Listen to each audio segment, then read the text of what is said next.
Roland, come. Good morning, it's Friday. I'm so excited, mostly because tomorrow's Saturday and we have nothing going on and we have had such a busy week. Today is crazy. My husband is at therapy right now with my son, and then we have a 12 o'clock appointment, a 1 o'clock appointment. The wildlife lady's coming at like 10 to check the trap, see if we caught that squirrel. And then my daughter has dance dress rehearsal about a half an hour away. We have to have the full get up, hair, makeup done, and then as soon as we get done with that, we have to come back to town for her to get to musical theater practice. So dinner in the crock pot today is a must, and we're actually gonna have to eat dinner early today because we have to eat before we go down for dress rehearsal. It's at 5. We have to be there early. It's like a half hour away, so it's going to be chaos today. So dinner in the crock pot, definitely.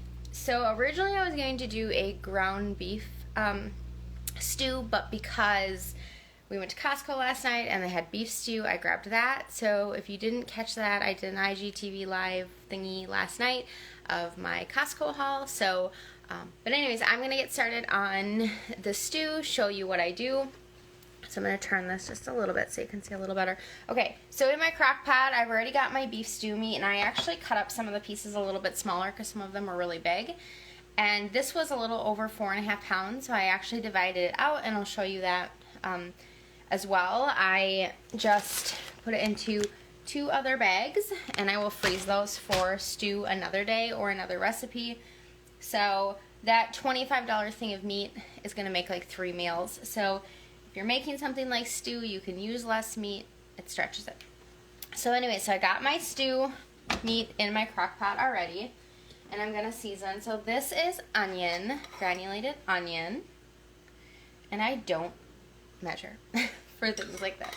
So, and then this one is garlic, granulated garlic. I like the Costco one. It's like a California granulated garlic. And then some pepper.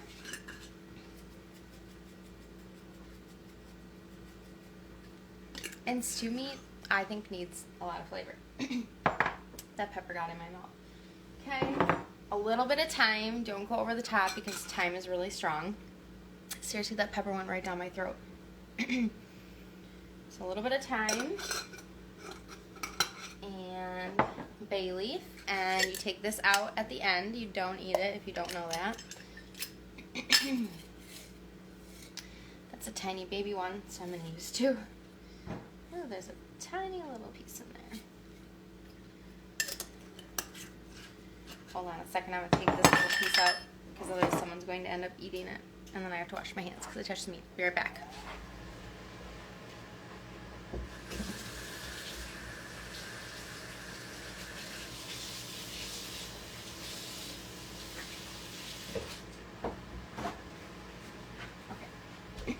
That's why I put the meat in the crock pot first, so I didn't have to leave. Anyways, okay. So got the bay leaf in there. Then I've got all my veggies cut up. So I have celery. And I just kind of diced it small. This is really going to cook down, so. And then I've got carrots, and these were pretty big carrots, so I did 2 of them, and I just chopped them into bite-sized pieces. They're going everywhere. Normally I'd slide them from the cutting board, but since I wanted to have it all prepped, I wanted to leave it on the cutting board.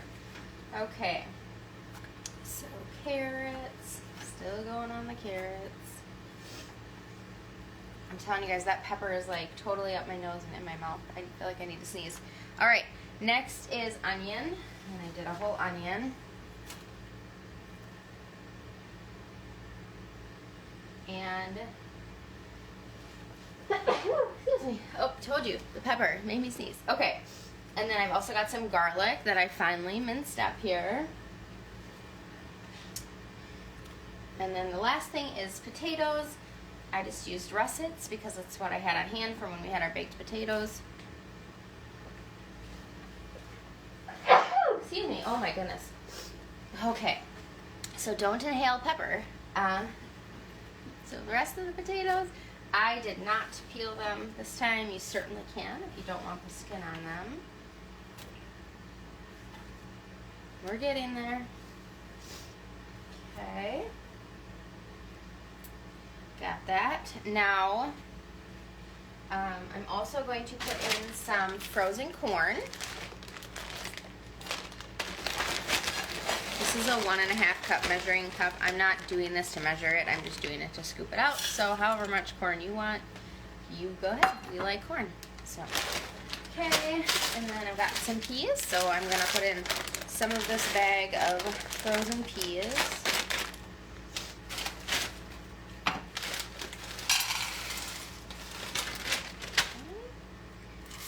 So there's lots of good veggies in here. All right. Then the next thing I'm going to do is add in some broth. Actually, my onion soup mix. So I had these up in the pantry, so I'm using them up. I used one earlier in a different soup. But I'm going to just throw that in there because it's going to expire soon. If you have a good onion soup recipe from scratch, share it. Because I would like to know. Because I know these aren't great for you, but they have good flavor. And I would ideally like them to have a little less salt. But anyways, okay. Now the beef broth. This is what I got at Costco last night. Again, if you missed it, I did a live last night. So beef stock. And I'm going to start out with one. There's a good chance I'm going to need two. But so this is such an easy meal. And I don't have to do anything else with it. I just get to let it cook. I am going to start it on high and probably leave it on high for most of the day because we have to eat early if we're eating at our normal time, which is like 6:30. I would bump it on high just for like a half hour to heat it up, and then I would turn it down to low. But since we have to eat at like 3, I am going to probably end up leaving it on high. I'm going to stir this around a little bit, see if I think I need any. So stew is not as soupy as soup, so you don't want too much, and you always get a little extra liquid put off from, you know, the veggies, and even the meat puts off some of that. So that's pretty good. I don't think I'm going to add any more, but as it's cooking, I will check and see, does it need more broth? If it does, I've got another box handy to do that. And then right before serving, because it will probably still be kind of soupy, you could do like a cornstarch slurry or a flour slurry, but instant mashed potatoes are perfect. And they thicken it up nicely. They give it a really creamy texture. You don't have to worry about cooking out the flour taste, or if your slurry makes it like clumpy.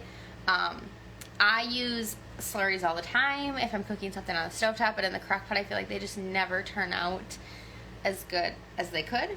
So that's why I like the instant potatoes. So literally this is just like freeze-dried potatoes, potato flakes. You could make your own if you have a freeze dryer. I don't. But anyways, so I do add those like right before we eat, just to thicken it up a little bit. So anyways, that's that. There's lots of good stuff in here, and it's really good for leftovers, and so there you go. Tell me, what are you guys having for dinner? I want to know. I think I'm going to get breakfast going, and then I might try to make some rolls or a bread or something in my bread maker to go alongside with it, because like I feel like you need that with stew so you can soak up all the goodness. So, all right guys, have a great day. Bye.